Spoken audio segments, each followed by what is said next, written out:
The Governor of Glave by Keith Laumer, a Retief story. Originally published in If, Worlds of Science Fiction, November 1963. Narrated by Tom Trisser. 1.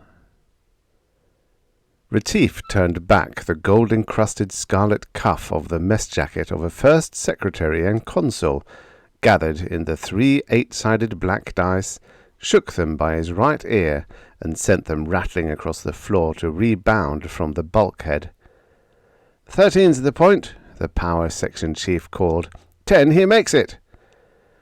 Oh, Mr. Retief, a strained voice called. Retief looked up. A tall, thin youth in the black-trimmed grey of a third secretary flapped a sheet of paper from the edge of the circle surrounding the game. "The ambassador's compliments, sir, and will you join him and the staff in the conference room at once?" Retief rose and dusted his knees. "That's all for now, boys," he said. "I'll take the rest of your money later." He followed the junior diplomat from the wardroom, along the bare corridors of the crew level, past the glare panel reading, "Notice, first class only beyond this point," through the chandeliered and draped ballroom, and along a stretch of soundless carpet to a heavy door bearing a placard with the legend, "Conference in Session." "Ambassador Sternwheeler seemed quite upset, Mr. Retief," the messenger said. "He usually is, Pete." Retief took a cigar from his breast pocket. "Got a light?" The third secretary produced a permatch. "I don't know why you smoke those things instead of dope sticks, Mr. Retief," he said. "The ambassador hates the smell." Retief nodded. "I only smoke this kind at conferences. It makes for shorter sessions." He stepped into the room.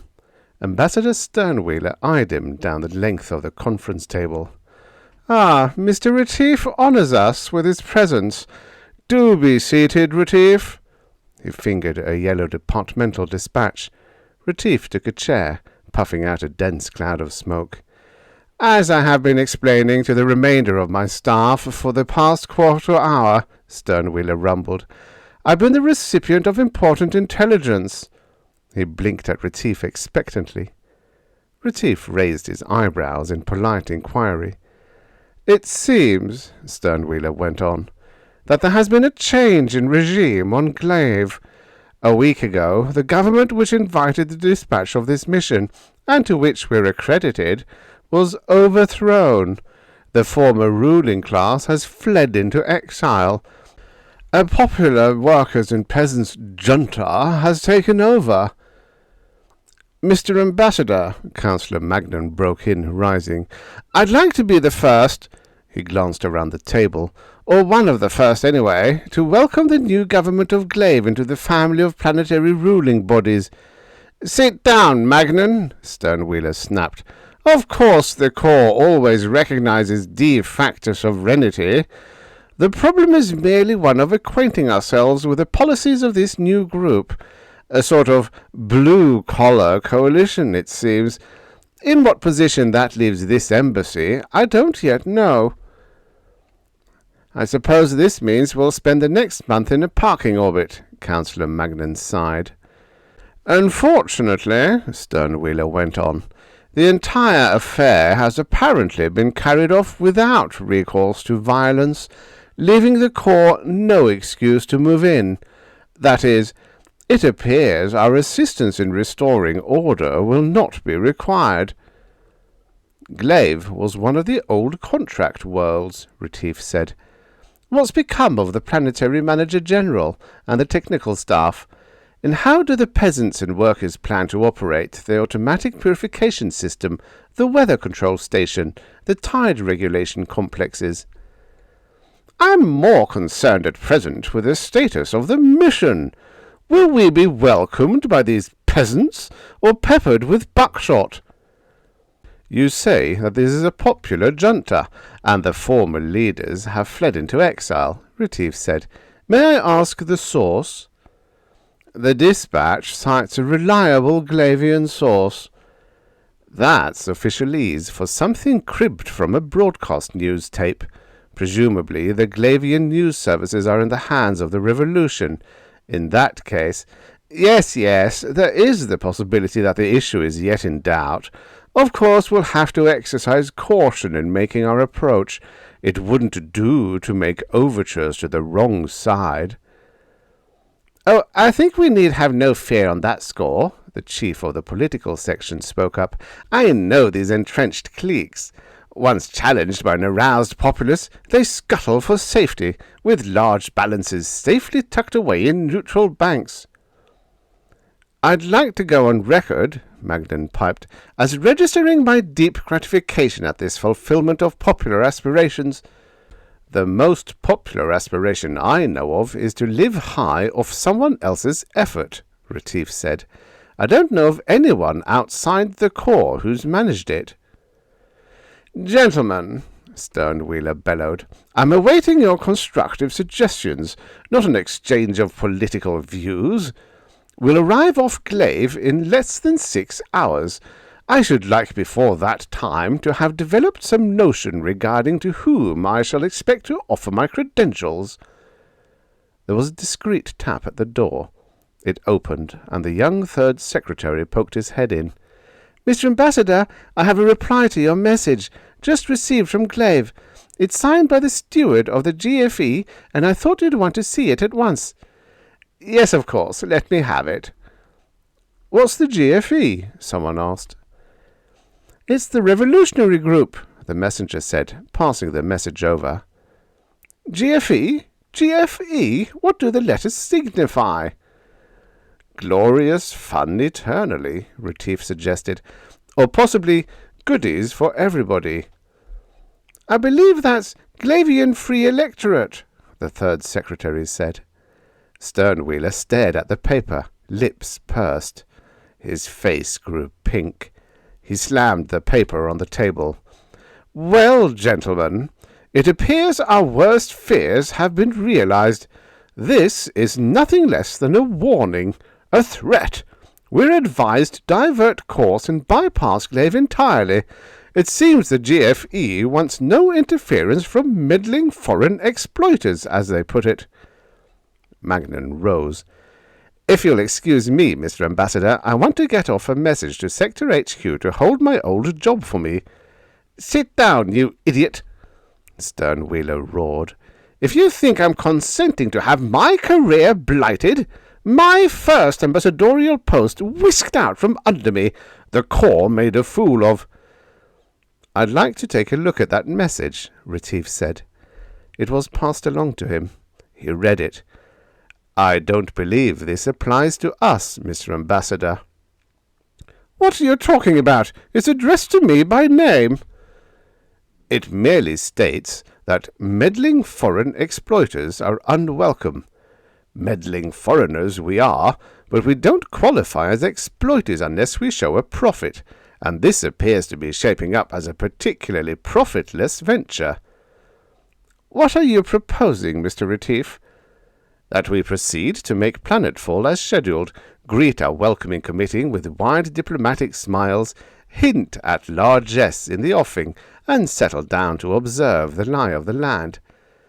Just what I was about to suggest, Magnan said. That might be dangerous, Sternwheeler said. That's why I didn't suggest it, Magnan said. Still, it's essential that we learn more of the situation than can be gleaned from official broadcasts, Sternwheeler mused. Now, while I can't justify risking the entire mission, it might be advisable to dispatch a delegation to sound out the new regime. I'd like to volunteer, Magnan said, rising. Of course, the delegates may be murdered, but unfortunately I'm under treatment at the moment, Magnan sat down, which will place us in an excellent position propaganda-wise. What a pity I can't go, the military attaché said, but my place is with my troops. The only troops you've got are the assistant attaché and your secretary, Magnan pointed out. Say, I'd like to be down there in the thick of things, the political officer said. He assumed a grave expression. "But of course, I will be needed here to interpret results." "I appreciate your attitude, gentlemen," Sternwheeler said, studying the ceiling. "But I'm afraid I must limit the privilege of volunteering for this hazardous duty to those officers of more robust physique, under 40 years of age." "I'm 41, Magnan said, "and with a reputation for adaptability." His glance moved along the table. "Do you mind if I run along now, Mr. Ambassador?" Retief said. "It's time for my insulin shot." Sternwheeler's mouth dropped open. "Just kidding," Retief said. "I'll go, but I have one request, Mr. Ambassador. No further communication with the ground until I give the all clear." 2. Retief grounded the lighter, incycled the lock, and stepped out. The hot, yellow Glavian sun beat down on a broad expanse of concrete, an abandoned service cart, and a row of tall ships casting black shadows toward the silent control tower. A wisp of smoke curled up from the shed area at the rim of the field. There was no other sign of life. Retief walked over to the cart, tossed his valise aboard, climbed into the driver's seat, and headed for the operations building. Beyond the port, hills rose, white buildings gleaming against the deep green slopes. Near the ridge, a vehicle moved ant-like along a winding road, a dust trail rising behind it. Faintly, a distant shot sounded. Papers littered the ground before the operations building. Retief pushed open the tall glass door, stood listening. Slanting sunlight reflected from a wide, polished floor, at the far side of which illuminated lettering over empty counters read Immigration, Health, and Customs. He crossed to the desk, put the valise down, then leaned across the counter. A worried face under an oversized white cap looked up at him. "You can come out now," Retief said. "They've gone." The man rose, dusting himself off. He looked over Retief's shoulder. "Who's gone?" "Whoever it was that scared you." "What do you mean? I was looking for my pencil." "Here it is." Retief plucked a worn stub from the pocket of the soiled shirt sagging under the weight of braided shoulder-boards. "You can sign me in as a diplomatic representative. A break for you. No formalities necessary. Where can I catch a cab for the city?" The man eyed Retief's bag. "What's in that?" "Personal belongings and a duty-free entry." "Guns?" "No thanks, just a cab." "You got no gun?" The man raised his voice. "That's right, fellows," Retief called out. "No gun, no knife, not even a small fission bomb. Just a few pairs of socks and some reading matter." A brown-uniformed man ran from behind the customs counter, holding a long-barreled blast rifle centered on the Corps insignia stitched to the pocket of Retief's powder-blue blazer. "Don't try nothing," he said. "You're under arrest." "It can't be overtime parking. I've only been here 5 minutes. "Ha!" The gun handler moved out from the counter, came up to Retief. "Empty out your pockets," he barked. "Hands overhead." "I'm just a diplomat, not a contortionist," Retief said, not moving. "Do you mind pointing that thing in some other direction?" "Looky here, mister. I'll give the orders. We don't need anybody telling us how to run our business." "I'm telling you to shift that blaster before I take it away from you and wrap it around your neck," Retief said conversationally. The cop stepped back uncertainly, lowering the gun. "Jake, Horny, Pud, come on out." 3 more brown uniforms emerged from the concealment. "Who are you fellows hiding from? The top sergeant?" Retief glanced over the ill-fitting uniforms, the unshaved faces, the scuffed boots. "Tell you what, when he shows up, I'll engage him in conversation. You beat it back to the barracks and grab a quick bath." "That's enough smart talk." The biggest of the three newcomers moved up to Retief. "You stuck your nose in at the wrong time. We just had a change of management around here." "I heard about it," Retief said. "Who do I complain to?" "Complain? What about?" "The port's a mess," Retief barked. "Nobody on duty to receive official visitors. No passenger service facilities. Why, do you know I had to carry my own bag?" All right, that's outside my department.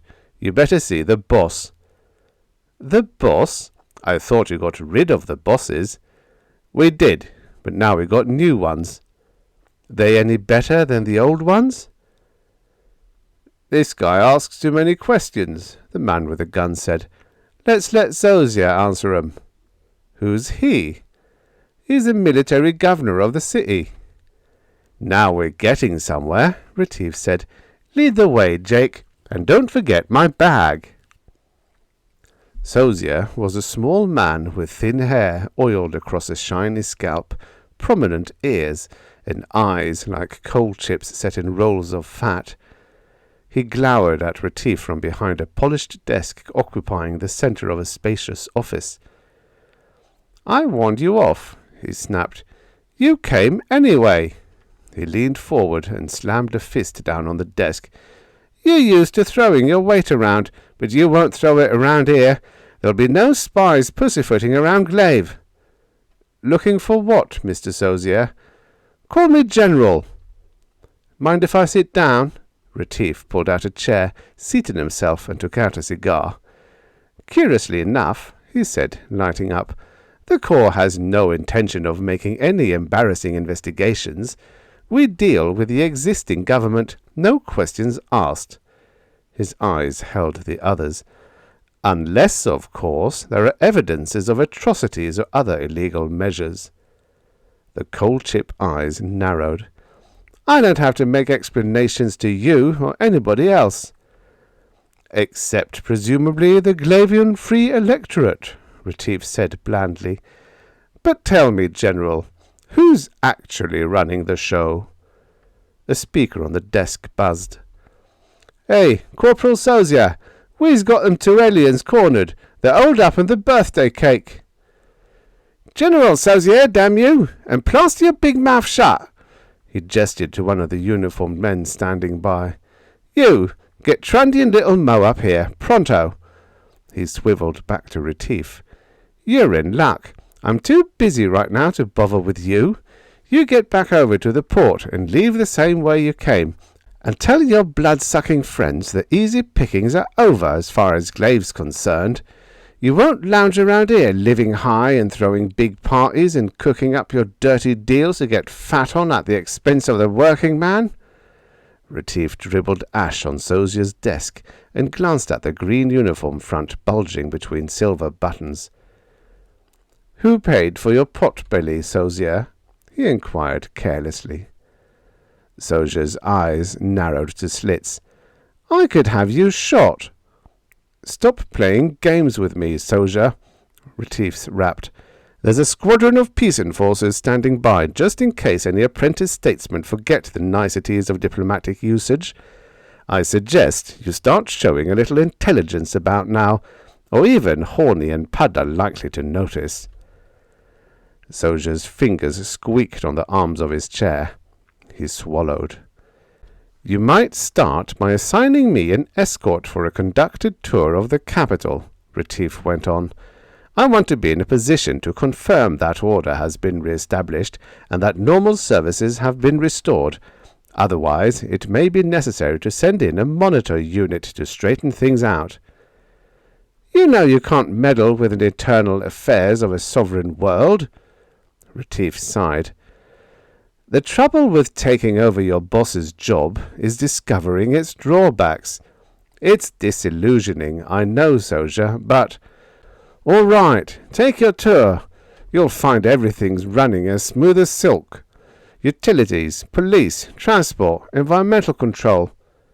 "What about space control? Glave Tower seems to be off the air." "I shut it down. We don't need anything, and we don't want anything from the outside." Where's the new Premier keeping himself? Does he share your passion for privacy?" The General got to his feet. "I'm letting you take a look, Mr. Bignose.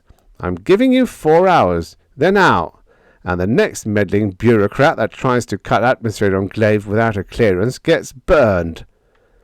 I'll need a car. Jake, you stick close to this bird. Take him to the main power plant, the waterworks, and the dispatch centre.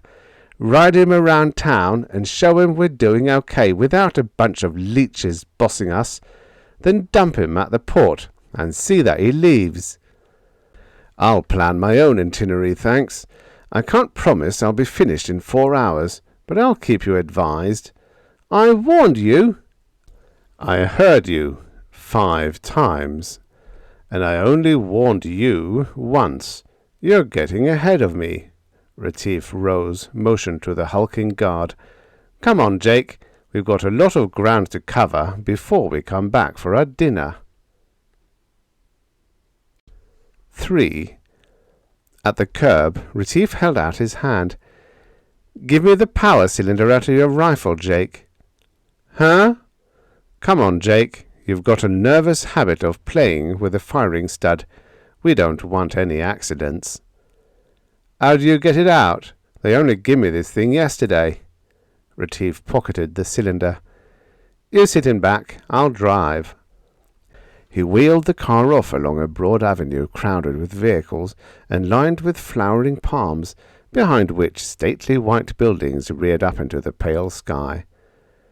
"Nice-looking city, Jake," Retief said conversationally. "What's the population?" "I don't know. I've only been here a year." "What about Horny and Pud? Are they natives?" "What do you mean, natives? They're just as civilized as me." "My boner, Jake. Known Soja long?" "Sure. He used to come round to the club." "I take it he was in the army under the old regime." "Yeah, but he didn't like the way they run it. Nothing but band playing and fancy marching. There wasn't nobody to fight." "Just between us, Jake, where did the former planetary manager general go?" Retief watched Jake's heavy face in the mirror. Jake jumped, clamped his mouth shut. "I don't know nothing."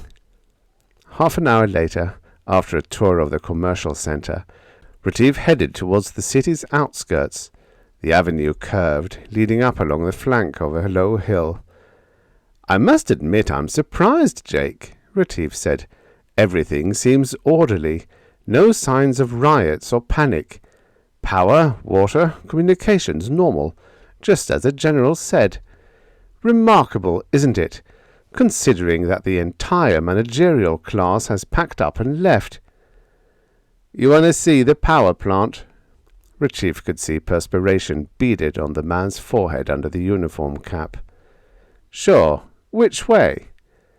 With Jake directing, Retief ascended to the ridge-top, cruised past the blank white facade of the station. "Quiet, isn't it?" Retief pulled the car into the curb. "Let's go inside." "Huh? Corporal Soja didn't say nothing." "You're right, Jake. That leaves it to our discretion." "He won't like it." "The corporal's a busy man, Jake. We won't worry him by telling him about it." Jake followed Retief up the walk. The broad double doors were locked. "Let's try the back." The narrow door set in the high blank wall opened as Retief approached. A gun barrel poked out, followed by a small man with bushy red hair. He looked Retief over. "Who's this party, Jake?" he barked. "Soja said show him the plant," Jake said. "What we need is more guys to pull duty, not tourists. Anyway, I'm chief engineer here. Nobody comes in here unless I like her looks." Retief moved forward, stood looking down at the redhead. The little man hesitated, then waved him past. "Lucky for you, I like your looks." Inside, Retief surveyed the long room, the giant converter units, the massive bus bars. Armed men, some in uniform, some in work clothes or loud sports shirts, stood here and there. Other men read meters, adjusted controls, or inspected dials. You've got more guards than workers, Retief said. Expecting trouble? The redhead bit the corner from a plug of spearmint. He glanced around the plant. Things is quiet now, but you never know. Rather old-fashioned equipment, isn't it? When was it installed? Huh? I don't know. What's wrong with it? What's your basic power source? A core sink? Lithospheric friction? Subcrustal hydraulics? Beats me, mister. I'm the boss here, not a darn mechanic. A grey-haired man carrying a clipboard walked past, studied a panel, made notes, glanced up to catch Retief's eye, moved on.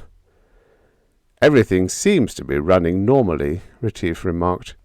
Sure, why not? Records being kept up properly? Sure.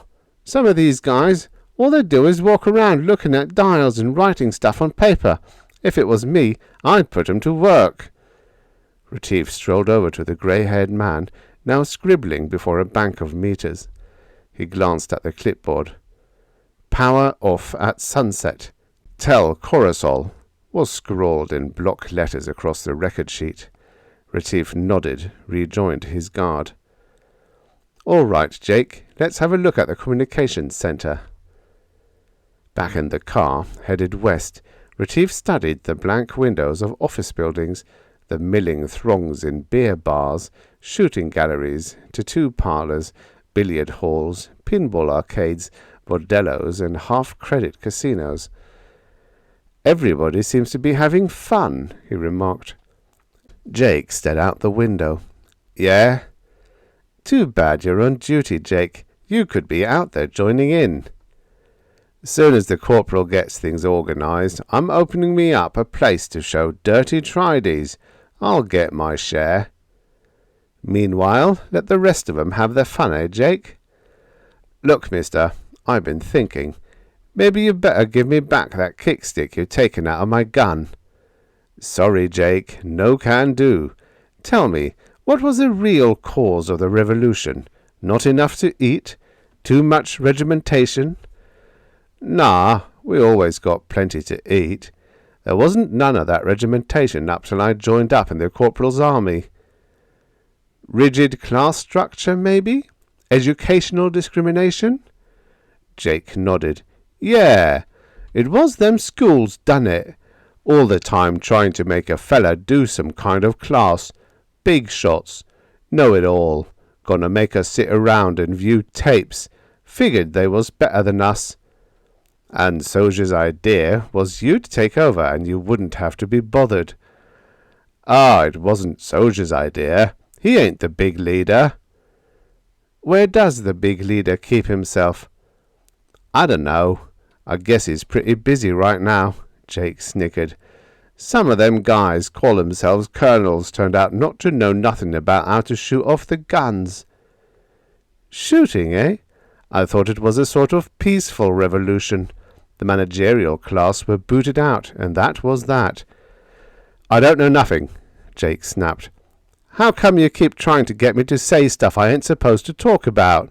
You want to get me in trouble? Oh, you're already in trouble, Jake. But if you stick with me, I'll try to get you out of it. Where exactly did the refugees head for? How did they leave?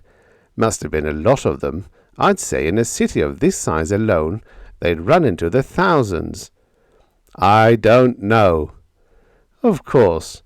It depends on your definition of a big shot. Who's included in that category, Jake? You know, the slick-talking ones, the fancy dressers, the guys that walk around and tell other guys what to do. We do all the work, and they get all the big pay. I suppose that would cover scientists, professional men, executives, technicians of all sorts, engineers, teachers, all that crowd. Yeah, them other ones. And once you got them out of the way, the regular fellows would have a chance. Chaps that don't spend all their times taking baths and reading books and using big words. Good Joes that don't mind picking their noses in public. We got as much right as anybody. Jake, who's Coruscant? He's... I don't know. I thought I overheard his name somewhere. Here's the communication centre," Jake cut in. Retief swung into a parking lot under a high blank facade. He set the brake and stepped out. "Lead the way, Jake." "Look, mister, the corporal only wanted me to show you the outside." "Anything to hide, Jake?" Jake shook his head angrily and stamped past Retief. "When I joined up with Zojia, I didn't figure I'd be getting in this kind of mess." "I know, Jake. It's tough. Sometimes it seems like a fellow works harder after he's thrown out the parasites than he did before." A cautious guard let Retief and Jake inside, followed them along bright-lit aisles among consoles, cables, batteries of instruments. Armed men in careless uniforms lounged, watching. Here and there a silent technician worked quietly. Retief paused by one, an elderly man in a neat white coverall, with a purple spot under one eye. "Quite a bruise you've got there," Retief commented heartily. "Power failure at sunset," he added softly. The technician hesitated, nodded, and moved on. Back in the car, Retief gave Jake directions. At the end of 3 hours, he had seen 12 smooth-running, heavily guarded installations. "So far, so good, Jake," he said. "Next stop, substation number 9. In the mirror, Jake's face stiffened. "Hey, you can't go down there." "Something going on there, Jake?" "That's where... no, I don't know." "I don't want to miss anything, Jake. Which way?" "I ain't going down there," Jake said sullenly. Retief braked. "In that case, I'm afraid our association is at an end, Jake." "You mean you're getting out here?" "No, you are." "Huh? Now wait a minute, mister. The corporal said I was to stay with you." Retief accelerated. "That's settled then. Which way?" 4. Retief pulled the car to a halt 200 yards from the periphery of a loose crowd of brown-uniformed men who stood in groups scattered across a broad plaza overflowing into a stretch of manicured lawn before the bare, functional facade of substation number 9. In the midst of the besieging mob, Zojia's red face and bald head bobbed as he harangued the cluster of green-uniformed men from his place in the rear of a long open car. "What's it all about, Jake?" Retief inquired. "Since the parasites have all left peacefully, I'm having a hard time figuring out who'd been holed up in the pumping station and why. Maybe they haven't gotten the word that it's all going to be fun and games from now on. If the corporal sees you over here—" "Oh, the good corporal. Glad you mentioned him, Jake. He's the man to see." Retief stepped out of the car and started through the crowd. A heavy lorry loaded with an immense tank with the letter H blazoned on its side trundled into the square from a side street, moved up to a position before the building. A smaller car pulled alongside Zojia's limousine. The driver stepped down, handed something to Zojia. A moment later, Zojia's amplified voice boomed across the crowd. "You in there, Corazol? This is General Zojia, and I'm warning you to come out now, or you and your smart friends are in for a big surprise. You think I won't blast you out because I don't want to wreck the planet?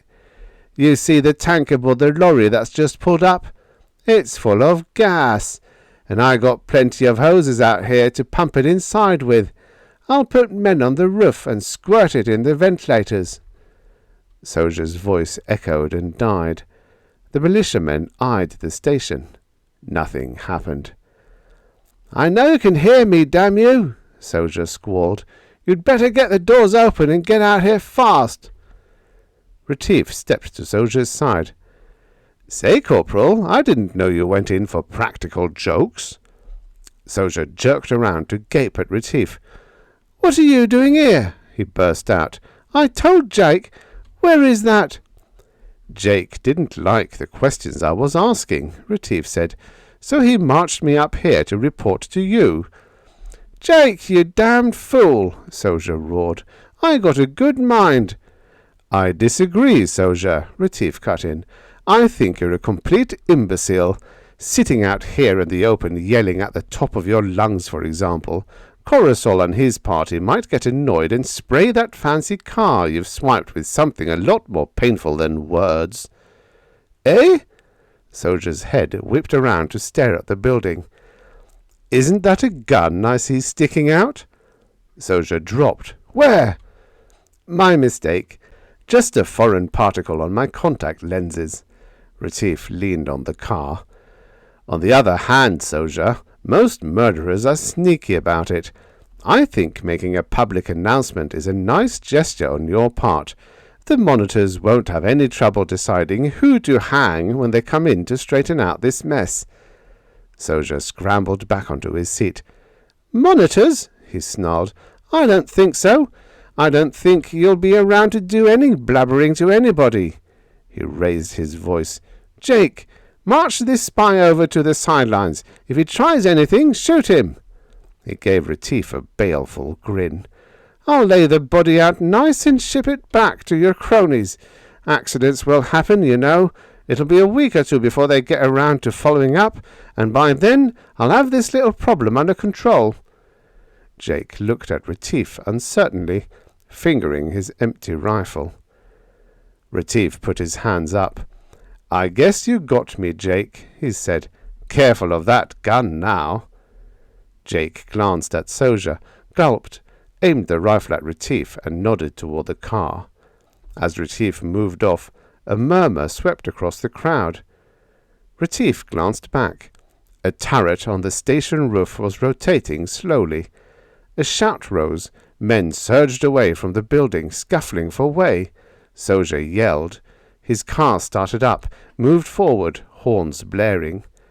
As Retief watched, a white stream arced up from the turret, catching the sun as it spanned the lawn, plunged down to strike the massed men in a splatter of spray. It surged across the mob, came to rest on Soja's car. Uniformed men scrambled for safety as a terrified driver gunned the heavy vehicle. The hose followed the car, dropping a solid stream of water on Soja, kicking and flailing in the back seat. As the car passed from view, down a side street, water was overflowing the sides. The corporal will feel all the better for an invigorating swim in his mobile pool, Retief commented. By the way, Jake, I have to be going now. It wouldn't be fair to send you back to your boss without something to back up your story that you were outnumbered, so...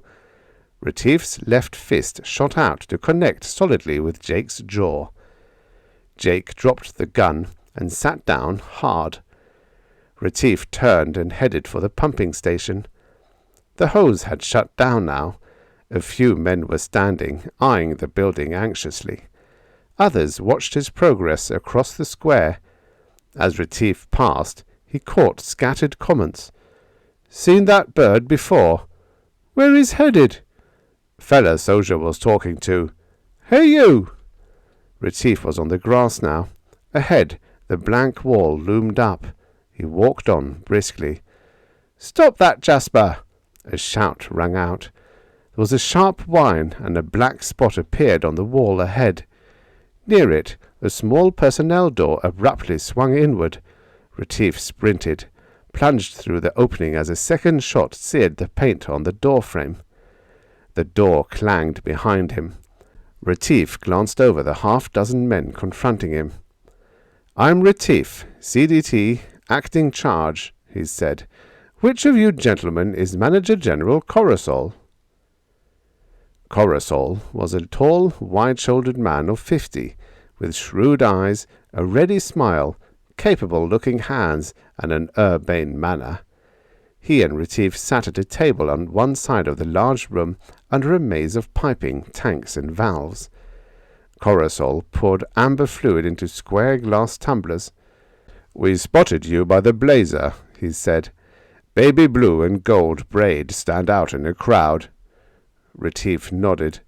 The uniform has its uses, he agreed. He tried the drink. Say, what is this? It's not bad. Sugarweed rum, made from a marine plant. We have plenty of ocean here on Glave. There's only the one continent, you know, and it's useless for agriculture. Weather? That's part of it. Glave is moving into what would be a major glaciation if it weren't for a rather elaborate climatic control installation. Then there are the tides. Half the continent would be inundated twice a year when our satellite is at aphelion. There's a system of baffles, locks and deep-water pumps that maintain the shoreline more or less constant.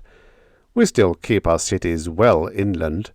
Then there are the oxygen generators, the atmosphere filtration complex, vermin control, and so on.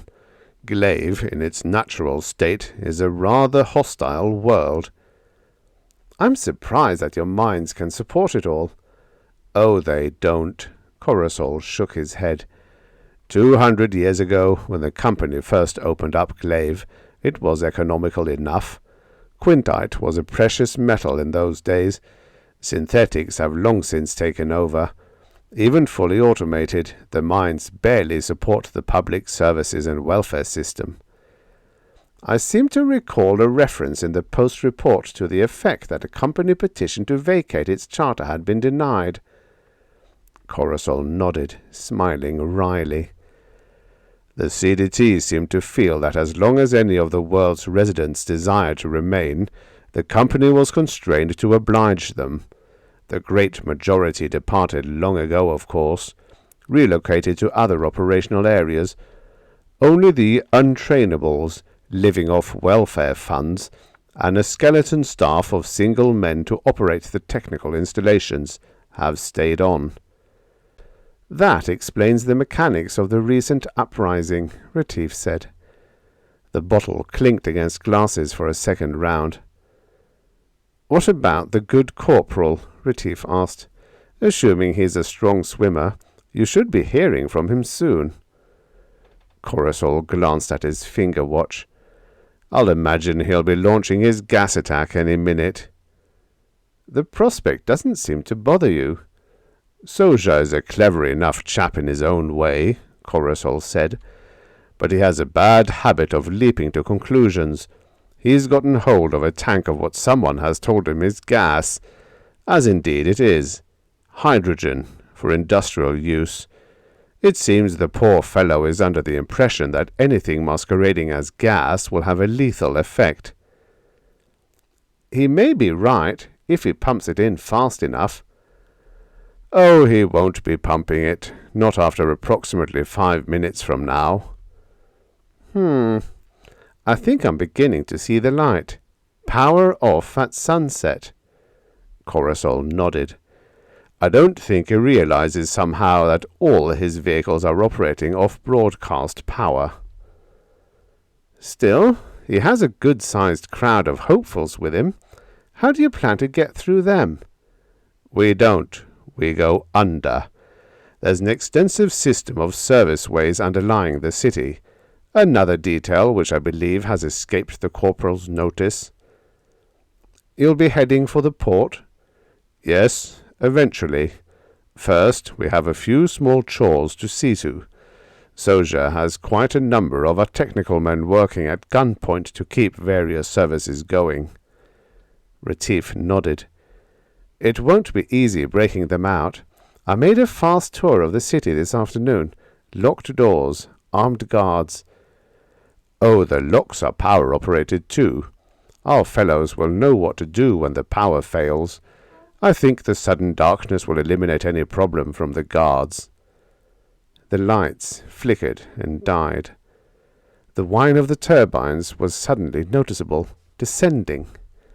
Faint cries sounded from outside.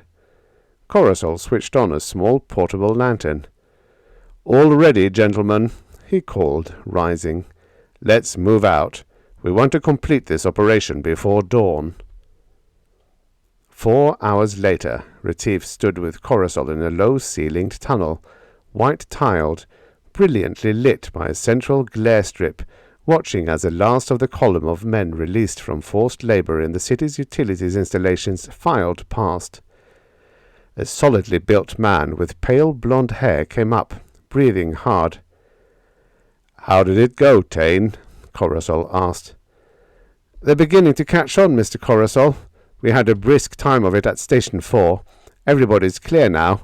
No one killed, but we had a few injuries." Coruscant nodded. "The last few crews in have reported trouble. What about—" Taine shook his head. "Sorry, sir. No trace. No one's seen them. But they're probably at the port ahead of us, hiding out.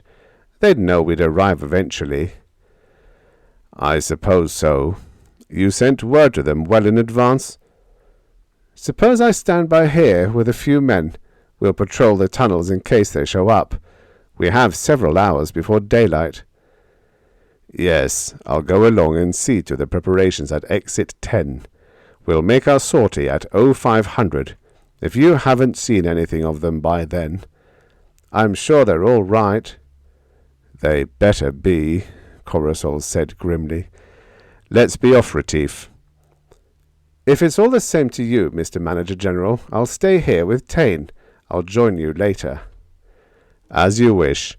I don't imagine there'll be any trouble, but if there is, having a CDT observer along will lend a certain air to the operation."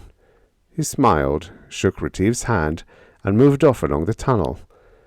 The echo of feet and voices grew faint, faded to silence.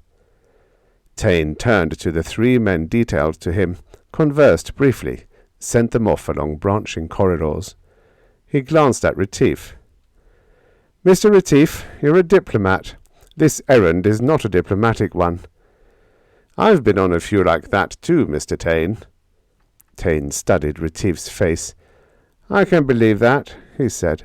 "However, I think you'd better rejoin the main party. I might be of some use here, if your missing men arrive under fire." "Missing men?" Taine's mouth twisted in a sour smile. "You fail to grasp the picture, Mr. Retief. There'll be no missing men arriving." "Oh, I understood you were waiting here to meet them." "Not men, Mr. Retief. It happens that Coruscant has twin daughters, aged 19. They haven't been seen since the trouble began." 5. Half an hour passed. Retief leaned against the tunnel wall, arms folded, smoking a cigar in silence. Taine paced 10 yards up the corridor, 10 yards back. "You seem nervous, Mr. Taine," Retief said. Taine stopped pacing, eyed Retief coldly. "You'd better go along now," he said decisively. "Just follow the main tunnel. It's about a mile." "Plenty of time yet, Mr. Taine." Retief smiled and drew on his cigar. "Your 3 men are still out." "They won't be back here. We'll rendezvous at Exit 10. "Am I keeping you from something, Taine?" "I can't be responsible for your safety if you stay here." "Oh, you think I might fall victim to an accident?" Taine narrowed his eyes. "It could happen," he said harshly. "Where were the girls last seen?" Retief asked suddenly. "How would I know?"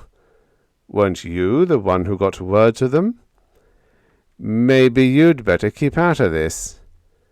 "You sent your men off. Now you're eager to see me retire to a safe position. Why the desire for solitude, Taine? You wouldn't by any chance have plans?" "That's enough," Taine snapped. "On your way. That's an order." "There are some aspects of this situation that puzzle me, Mr. Taine. Mr. Coruscant has explained to me how he and his division chiefs, including you, were surprised in the executive suite at Planetary Central by a crowd of Zosia's bully boys. They came in past the entire security system without an alarm. Coruscant and the others put up a surprisingly good fight and made it to the service elevators, and from there to the substation. There was even time to order an emergency alert to the entire staff. But somehow They were all caught at their stations and kept on the job at gunpoint. Now, I should think that you, as Chief of Security as well as Communications, should have some ideas as to how all this came about. Are you implying— Let me guess, Taine. You have a deal with Soja. He takes over, ousts the legal owners, and sets himself up to live off the fat of the land, with you as his technical chief. Then, I imagine, you'd find it easy enough to dispose of Soja, and you'd be in charge. Without warning, Taine put his head down and charged. Retief dropped his cigar, sidestepped, and planted a solid right on Taine's jaw. He staggered, went to his hands and knees. I suppose you'd like to get word to Soja that his workforce is arriving at the port at 0500, Retief said. Of course, he'll want to have a good-sized reception committee on hand as they come out. Taine plunged to his feet, threw a vicious left that went past Retief's ear, then abruptly dropped, clamped a lock on Retief's leg, twisted. The two men rolled, came to rest with Taine on top. Retief face down, his arm bent back and doubled. Taine, red-faced and puffing, grunted as he applied pressure. "You know a lot about me," he grated, "but you overlooked the fact that I've been Glavian judo champion for the past 9 years." "You're a clever man, Taine," Retief said between clenched teeth. "Too clever to think it will work." "It will work. Glave's never had a CDT mission here before. We're too small. Coruscant invited your embassy in because he had an idea there was something in the wind. That forced my hand. I'd have to move hastily. But by the time I invite observers in to see for themselves, everything will be running smoothly. I can even afford to let Coruscant and the others go. I'll have hostages for his good behavior." "You've been wanting to boast about it to someone who could appreciate your cleverness, I see. Soja must be an unappreciative audience." "Soja's a filthy pig, but he had his uses." "What do you plan to do now?" "I've been wondering that myself, but I think the best solution is to simply break your arm for now. You should be easy to control then. It's quite simple. I merely apply pressure, thus." "Judo is a very useful technique," Retief said, "but in order to make it work, you have to be a pretty good man." He moved suddenly, shifting his position. Taine grabbed, holding Retief's arm by the wrist and elbow, his own arm levering Retief's back. Retief twisted onto his side, then his back. Taine grunted, following the movement, straining. Slowly, Retief sat up against Taine's weight. Then, with a surge, he straightened his arm. Taine's grip broke. Retief came to his feet. Taine scrambled up in time to meet a clean uppercut that snapped him onto his back, out cold. "Ah, there you are," Retief said as Taine's eyes fluttered and opened. "You've had a nice nap, almost 15 minutes. Feeling better?" Taine snarled, straining against the bonds on his wrist. "Gold braid has its uses," Retief commented. "Now that you're back, perhaps you can answer a question for me. What's the birthday cake?" Taine spat. Retief went to stand over him. "Time is growing short, Mr. Taine. It'll be dawn in another 2 hours. I can't afford the luxury of coaxing you." "You won't get away with this." Retief looked at the glowing end of his cigar. "This won't be subtle, I agree, but it will work." "You're bluffing." Retief leaned closer. "In my place, would you hesitate?" he asked softly. Taine cursed, struggled to break free, eyes on the cigar. "What kind of diplomat are you?" he snarled. "The modern variety. Throat-cutting, thumbscrews, poison and stiletto work were popular in Machiavelli's time. Nowadays we go in more for the administrative approach, but the cigar end still has its role." "Look, we can come to an agreement." "What's the birthday cake?" Retief snapped. "I'm in a position to do a lot for you." "Last chance." "It's the official residence of the Manager-General." Taine screeched, writhing away from the cigar. "Where is it? Talk fast." "You'll never get close. There's a 7-foot wall, and by this time the grounds are swarming with soldiers' men." "Nevertheless, I want to know where it is, and the information had better be good. If I don't come back, you'll have a long wait." Taine groaned. "All right, put that damn cigar away. I'll tell you what I can." Retief stood in the shadow of a vine-grown wall, watching the relief of the 5-man guard detail at the main gate to the residence grounds. The bluish light of the Glavian satellite, reflected from the rain-pocked street, glinted from the leaves of a massive tree 10 yards from the gate. The chill in the air cut through Retief's wet clothes. The men at the gate huddled, hands in pockets, coat collars turned up, backs to the wind, and to Retief. He moved silently forward, caught a low branch of the tree, pulled himself up. The men at the gate exchanged muttered remarks. One lit a cigarette. Retief waited, then moved higher. The guards talked in low voices, edged closer to the shelter of the gatehouse. Retief lowered himself onto the wall, dropped down onto the sodden lawn, crouched, waiting. There was no alarm. Through the trees, the dark shape of the house loomed up, its top story defiantly ablaze with lights. Retief moved off silently from the shadow of one tree to the next, swinging in an arc that should bring him to the rear of the great round structure. He froze as the heavy footfalls of one of soldiers' pickets slogged past 5 yards from him, then moved on. The glow of a campfire flickered near the front of the house.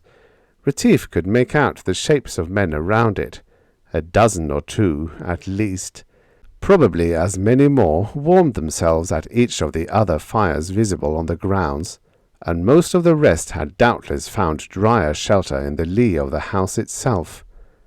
Retief reached the conservatory at the rear of the house, studied the dark path leading to the broad terrace, picked out the squat shape of the utilities manifold behind a screen of shrubbery. So far, Taine's information had been accurate. The next step was to... There was a faint sound from high above, followed by a whoosh. Then with a sharp crack, a flare appeared overhead, rocking gracefully, floating down gently under a small parachute. Below it, inky shadows rocked in unison. In the raw white light, Retief counted 18 men clinging to handholds on the side of the house, immobile in the pitiless glare. Above them, a face appeared, then a second, peering over the edge of the 4th-story galley. Both figures rose, unlimbering 4-foot bows, fitting arrows to string. Whock! Whock! 2 men lost their holds and fell, yelling, to slam into the heavy shrubbery. A second flight of arrows found marks. Retief watched from the shadows as man after man dropped to flounder in the wet foliage. Several jumped before the deadly bows were turned on them. As the flare faded, the last of the men plunged down to crash among their fellows. Retief stepped out, ran swiftly to the manifold, forcing his way among the close-growing screen, scrambled to its top. His hand fell on a spent arrow. He picked it up. It was a stout wooden shaft 20 inches long, terminating in a rubber suction cup. Retief snorted, dropped the arrow, and started up. 6. 20 feet above ground level, the wide windows of the 3rd-floor sun terrace presented a precarious handhold as Retief swung back a foot and kicked in a panel. Inside, he dimly made out the shape of a broad carpeted room, curving out of sight in both directions. There were wide-leaved tropical plants in boxes, groups of padded chairs, low tables with bowls of fruit. Retief made his way past them, found an inner door, went into a dark hall. At the far end, voices exchanged shouted questions. Feet pounded. A flicker of light from a hand lantern splashed across the wall, disappeared. Retief found a stair, went up it noiselessly. According to Taine, the elevator to the top floor apartment should be to the left. Retief flattened himself to the wall. Footsteps sounded near at hand. He moved quickly to a doorway. There was a murmur of voices, the wavering light of lanterns. A party of uniformed men tiptoed past a cross-corridor, struggling under the weight of a massive log 2 feet in diameter and 12 feet long. "On signal, hit it all together. Then," someone was saying. Retief waited, listening. There was the creak of a door, the fumbling of awkwardly laden feet on a stair, hoarse breathing, a muffled curse. "Got my fingers, you slob," a voice snarled. "Shut up," another voice hissed. There was a long moment of silence, then a muffled command, followed an instant later by a thunderous crash, a shout, cut off abruptly by a ponderous blam, followed instantly by a roar like a burst dam, mingled with yells, thumps, crashes. A foamy wash of water surged along the cross corridor, followed a moment later by a man sliding on his back, then another, 2 more, the log, fragments of a door, more men. In the uproar, Retief moved along to the elevator, felt over the control panel, located a small knurled button. He turned it. The panel came away. He fumbled cautiously, found a toggle switch, flipped it. A light sprang up in the car. Instantly Retief flipped the light switch. The glow faded. He waited. No alarm. Men were picking themselves up, shouting. "Them Broads dropped 100-gallon bag of water," someone complained. "Up there fast, men. We got the door okay." Feet thumped. Yells sounded. "No good, Wes. They got a safe or something in the way." Retief silently closed the lift door, pressed the button. With a sigh, the car slid upward, came to a gentle stop. He eased the door open, looked out into a dim-lit entrance hall. Footsteps sounded beyond a door. He waited. The clack of high heels crossing a floor. Retief stepped out of the car, went to the door, glanced into a spacious lounge with rich furniture, deep rugs, paintings, a sweep of glass, and in an alcove at the far side, a bar. Retief crossed the room, poured a stiff drink into a paper-thin glass, and drained it. The high-heeled steps were coming back now. A door opened. 2 leggy young women in shorts, with red-gold hair bound back by ribbons, one green, one blue, stepped into the room. One girl held a coil of insulated wire, the other a heavy-looking grey-enamelled box 8 inches on a side. "Now, see if you can tinker that generator to get a little more juice, Lynn," the girl with the wire said. "I'll start stringing." Her voice died as she caught sight of Retief. He raised his glass. "My compliments, ladies. I see you're keeping yourselves amused." Who are you?" Lynn faltered. "My name's Retief. Your father sent me along to carry your bags. It's lucky I arrived when I did, before any of those defenceless chaps outside were seriously injured." "You're not one of them?"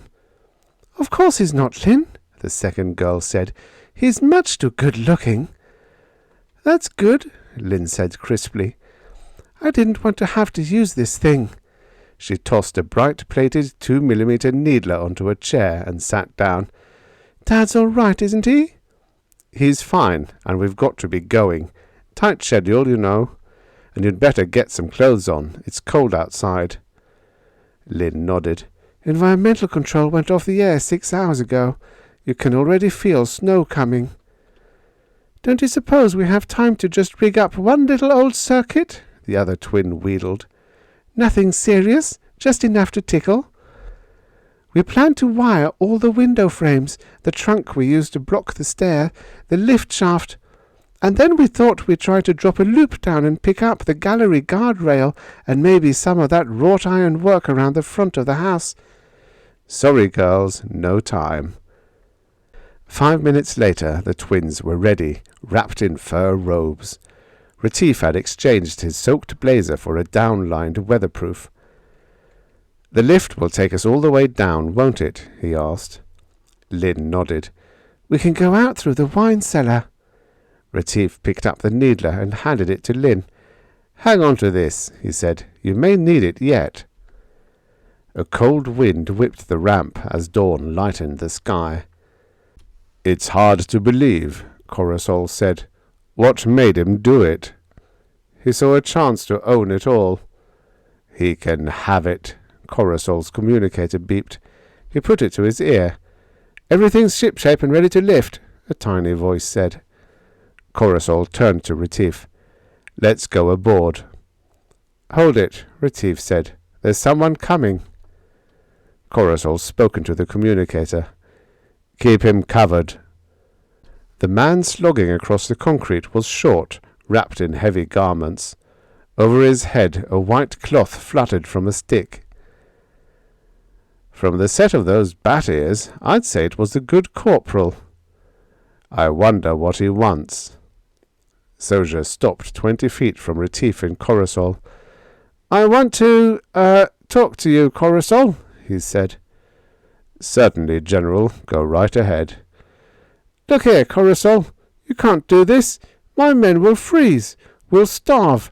I've been thinking it over, and I've decided that we can reach an understanding." Coruscant waited. "I mean, we can get together on this thing. Compromise. Maybe I acted a little hasty." Soja looked from Coruscant to Retief. "You're from the CDT. You tell him. I'll guarantee his people full rights." Retief puffed at his cigar in silence. Soja started again. "Look, I'll give you a full voice in running things. A 50-50 split. What do you say?" "I'm afraid the proposal doesn't interest me, General," Coruscant said. "Never mind the general stuff," Soja said desperately. "Listen, you can run it. Just give me and my boys a little say-so." "Sorry," Coruscant shook his head. "Not interested, General." Okay, you win. Just come on back and get things straightened out. I got a belly full of running things." "I'm afraid I have other plans, General. For some time I've wanted to transfer operations to a world called Las Palmas, on which we hold a charter. It has a naturally delightful climate, and I'm told the fishing is good. I leave Glave to the free electorate with my blessing. Goodbye, General." He turned to the ship. "You've got to stay here," Soja howled. "We'll complain to the CDT. And don't call me General. I'm a corporal." "You're a general now, whether you like it or not," Coruscant said bluntly. He shivered. There was a hint of ice in the air. "If you or any of your men ever decide to go to work, General, I dare say we can train you for employment on Las Palmas. In the meantime, long live the revolution." "You can't do this. I'll sue." "Calm down, Soja," Retief said. "Go back to town and see if you can get your radio working. Put in a call for Mr. Magnan aboard the CDT vessel. Tell him your troubles. It will make his day. And a word of advice, Mr. Magnan hates a piker, so ask for plenty." "My boy, I'm delighted," Ambassador Sternwheeler boomed. "A highly professional piece of work, a stirring testimonial to the value of the skilled negotiator." "You're too kind, Mr. Ambassador," Retief said, glancing at his watch. "And Magnan tells me that not only will the mission be welcomed, and my job secure for another year, that is, I shall have an opportunity to serve, but a technical mission has been requested as well. I shall look forward to meeting General Soja. He sounds a most reasonable chap." "Oh, you'll like him, Mr. Ambassador. A true democrat, willing to share all you have." Councillor of Embassy Magnan tapped and entered the office. "Forgive the intrusion, Mr. Ambassador," he said breathlessly, "but I must—" "Well, what is it, man? The deal hasn't gone sour." "Oh, far from it. I've been exploring General Soja's economic situation with him via scope, and it seems he'll require a loan." Yes, how much?" Magnan inhaled proudly. 20 million credits! No! Yes! Magnificent! Good Lord, Magnan, you're a genius! This will mean promotions all around. Why, the administrative load alone— I can't wait to make planetfall, Mr. Ambassador. I'm all abubble with plans. I hope they manage to get the docking facilities back in operation soon. Help is on the way, my dear Magnan. I'm assured the environmental control installations will be coming back in operation again within a year or two. My, didn't those ice caps form quickly, and in the open sea? Mere scum ice. As my Counselor for Technical Affairs, you'll be in charge of the ice-breaking operation once we're settled in. I imagine you'll want to spend considerable time in the field. I'll be expecting a record of how every credit is spent. I'm more the executive type, Magnan said. Possibly Retief? A desk speaker hummed. Mr. Coruscant's lighter has arrived to ferry Mr. Retief across to the company ship. Sorry you won't be with us, Retief, Sternwheeler said heartily. He turned to Magnan. Manager General Coruscant has extended Retief an ex-quitter as Consul General to Las Palmas. Retief nodded. Much as I'd like to be out in that open boat with you, breaking ice, I'm afraid duty calls elsewhere. Your own post? I'm not sure he's experienced enough, Mr. Ambassador. Now He was requested by name, Magnan. It seems the Manager-General's children took a fancy to him. Eh? How curious. I never thought you were particularly interested in infant care, Retief. Perhaps I haven't been, Mr. Magnan. Retief draped his short blue cape over his left arm and turned to the door.